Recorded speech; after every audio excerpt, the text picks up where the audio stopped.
Cuando he hecho una evaluación, como usted sabe, yo he trabajado muchísimo el tema de la reforma a la ley electoral, de la nueva ley electoral y de las organizaciones políticas, me encuentro con lo siguiente, que yo le daría un 30% de avance, es decir, ni siquiera llegamos a un 50%, pero ese 30%, digamos, ya es importante con una característica de Estado que tenemos con mucha falencia.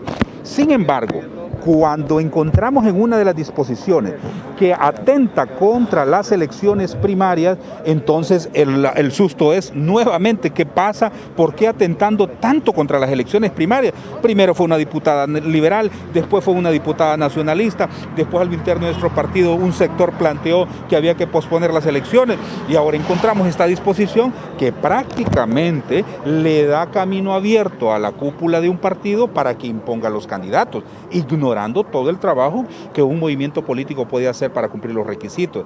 Cuando nosotros elevamos esa protesta, lo que encontramos entonces es un debate público muy fuerte en un poco tiempo. Y a este momento le podría decir, licenciada Bessi, que yo creo que existió en el Partido Nacional alguna disposición que sencillamente no se logró el acuerdo y se rompe el acuerdo en el Partido Nacional de esos dos sectores fuertes. Y ahí aquellos que tenían un acuerdo, ese grupito, con el Partido Nacional, pues lógicamente quedan solos y esa disposición no se aprueba y ahí empieza el escándalo público. ¿Los partidos emergentes se le quitarían facultades aquí, abogado, con esta reforma? Bueno, mire, los partidos emergentes realmente iban a tener un mayor nivel de control con esta nueva ley electoral. Esa disposición que yo le menciono no les afecta a ellos, porque solo afecta a los partidos que vamos a tener elecciones primarias e internas, porque también se atenta contra las elecciones internas para la elección de autoridades de partido.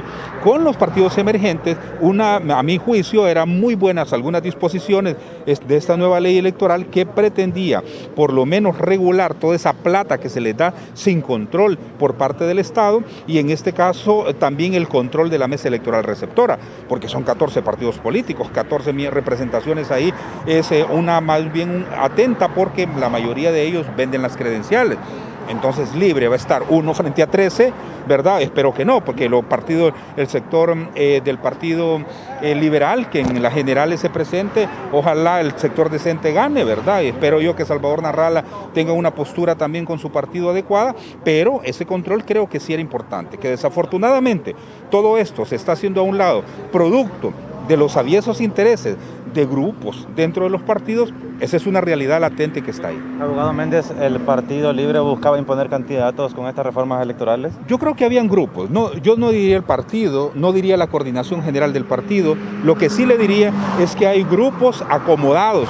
Hay grupos que ya prácticamente han encontrado en estos acuerdos una forma de mantenerse en el poder y de perjudicar a la democracia. Esos grupos que ya tenían un acuerdo con el Partido Nacional principalmente y con un sector oscuro del Partido Liberal, se les cayó la negociación porque producto de la presión pública que hemos hecho, eso afortunadamente sale a la luz pública y cuando se hace ese planteamiento entonces algo falla. Yo lo que le decía es que seguramente dentro del Partido Nacional algo falló entre ellos en esa negociación que echó al traste esos acuerdos que tenían con grupos dentro de los tres partidos políticos. Ya no habrán reformas electorales, son 400 artículos que tienen tiempo hasta el próximo domingo. ¿Se cancelarán las reformas electorales?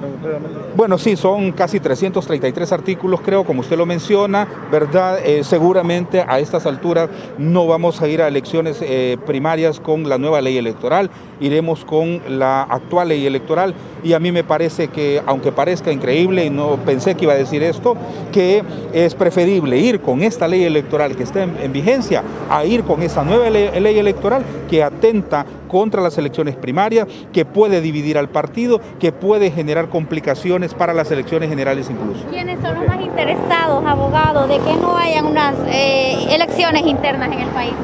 Bueno, los más interesados en que no hayan elecciones internas, primero Juan Orlando, porque él perfectamente se le facilita la venida de continuidad.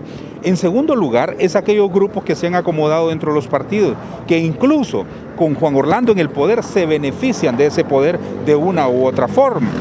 No conviene que hayan elecciones primarias adecuadas y pertinentes para aquellos que ven en su forma de vida, en su cuidado propio, la existencia de ellos mismos.